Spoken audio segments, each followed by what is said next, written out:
NASA astronaut and Princeton physics professor says his colleague, Carl Sagan, fudged evidence of extraterrestrial beings, space aliens, in other words. It's common occurrence for UFOs to be tracked on military radar, and more people are starting to believe that these objects are of extraterrestrial origin. One reason for this is the disclosure of evidence supporting such hypothesis in recent years.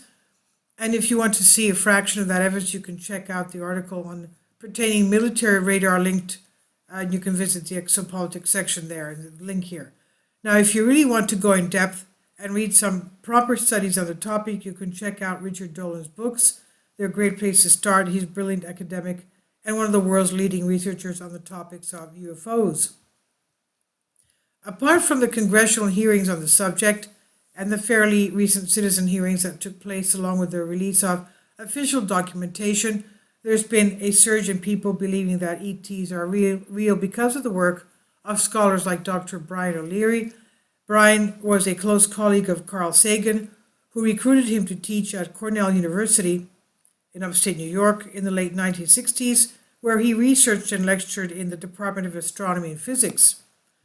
After Cornell, he taught physics, astronomy, and science policy assessment at various academic institutions, including University of California, Berkeley, Hampshire College, and finally the Princeton University from 1976 to 1981. After this, he went on to Washington, where he would become an advisor to various political leaders, presidential candidates, and the United States Congress. Before all of this, Dr. OLeary was a NASA astronaut and a member of the sixth group of astronauts elected by NASA in August of 1967. 1 year after that, as mentioned, Sagan recruited him to teach at Cornell. OLeary was also a member of the American Association for the Advancement of Science, as well as a secretary of the American Geophysical Union's Planetology section.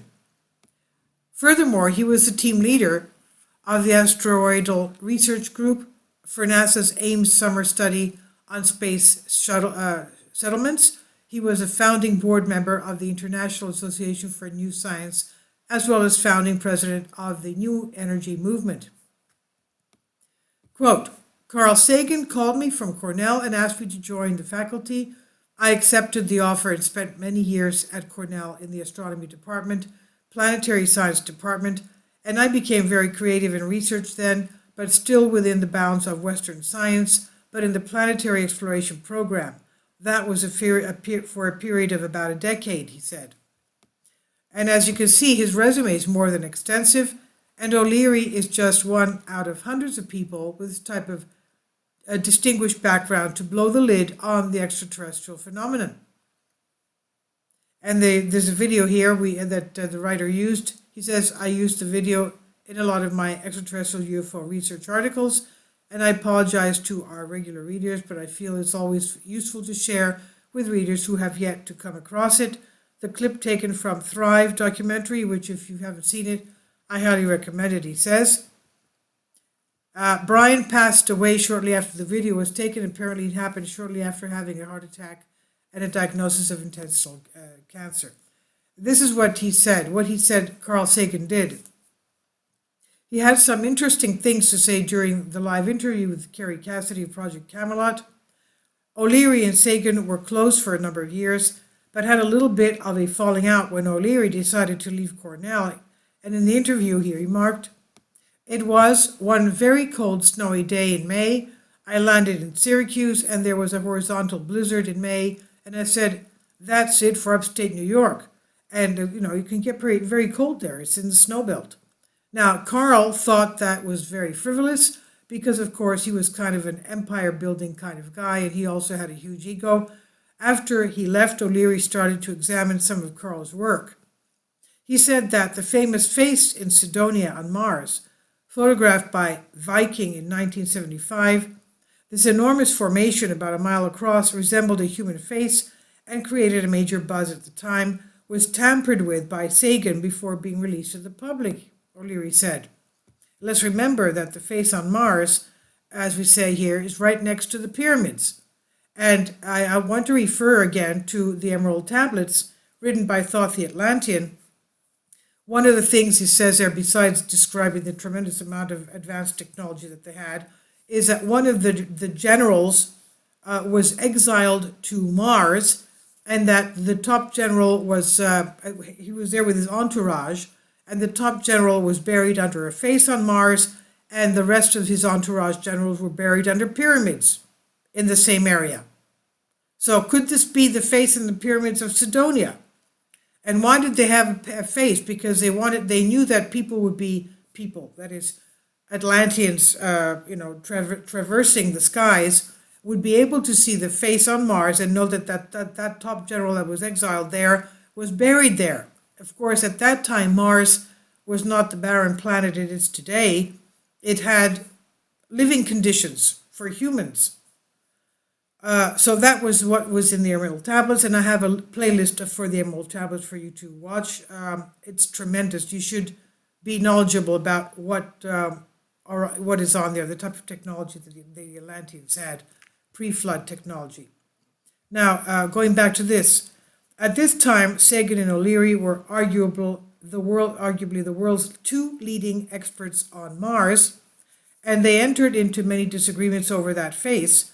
This rift was made clear in OLeary's publication in 1998, quote, Carl Sagan and I on opposite sides of Mars, end quote.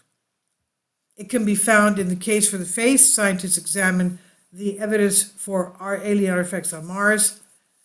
In May of 1990, OLeary released a paper titled Analysis of Images of the Face on Mars and Possible Intelligent Origin, which only further demonstrates his skepticism. It was published in the Journal of the British Interplanetary Society, Volume 43, Number 5. OLeary also went on record and stated, I began to realize just directly from the scientific point of view, not only hearsay, that this man was colluding with NASA, that there might be more to this than before. Carl was on a committee with a number of notable people. There was a report issued by the Brookings Institute in 1961, and that's about when I knew Carl. During those years, the 60s mostly was when I worked closely with him, that he and his other group said, well, if any ETs ever showed up on Earth, it has to be covered up. That's the only way we're going to be able to manage this, because if we can't, then it would be too much of a cultural shock.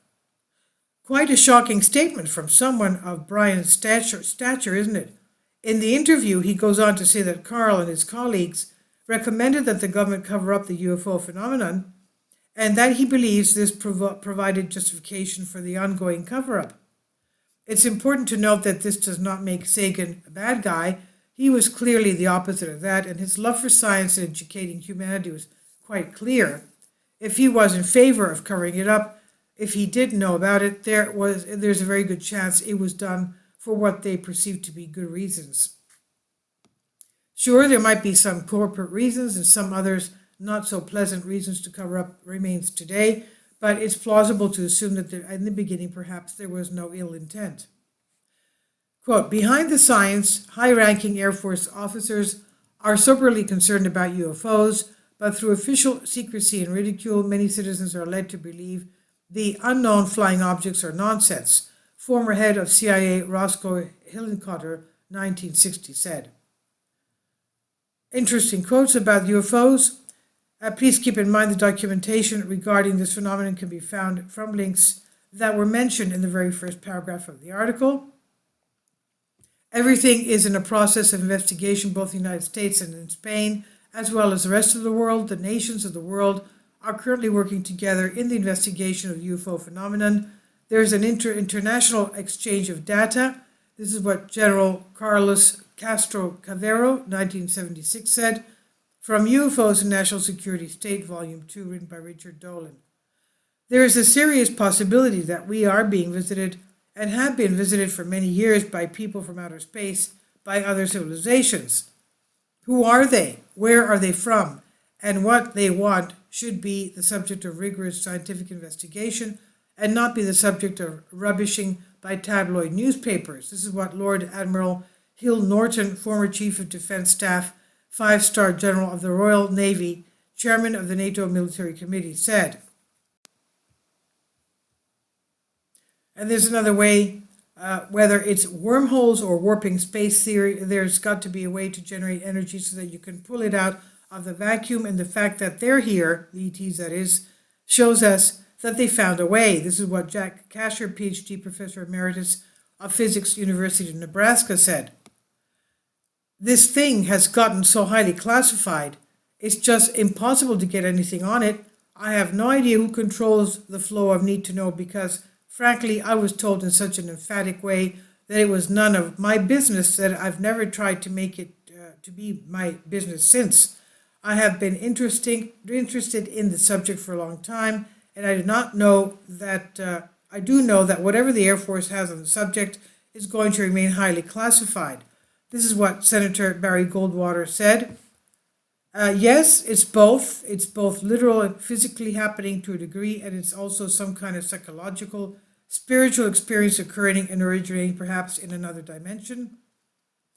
And so the phenomenon stretches us, or it asks us to stretch to open the realities that are not simply the literal physical world, but to extend to the possibility that there are other unseen realities from which our consciousness, or if you will, learning processes over the past several hundred years have closed us off. This is what John Mack, Dr. John Mack, Harvard University psychologist, Pulitzer Prize winner, said. Now, an extraterrestrial influence is investigating our planet. Something is monitoring the planet, and they are monitoring it very cautiously. 2008 presidential candidate Mike Gravel. Some of what people report as UFO and extraterrestrial vehicles, some of those extraterrestrial vehicles actually have ET crews, and some of those ET crews can catch and release humans. This is what Dr. Don Derry, retired McGill University professor of 40 years, Department of Psychology, that's Montreal, Canada, where I used to live, says. So there's a lot of credible people that believe that we are being visited by extraterrestrials. Please leave your comments. Thank you for your support. This is on Humans Be Free. Kindly support my Patreon account. The daily posts are 5 videos daily, and they are totally different from what I have on my YouTube channel. Thank you so much for your support and that you find all my content so interesting. You'll find the Patreon account details in the description box below.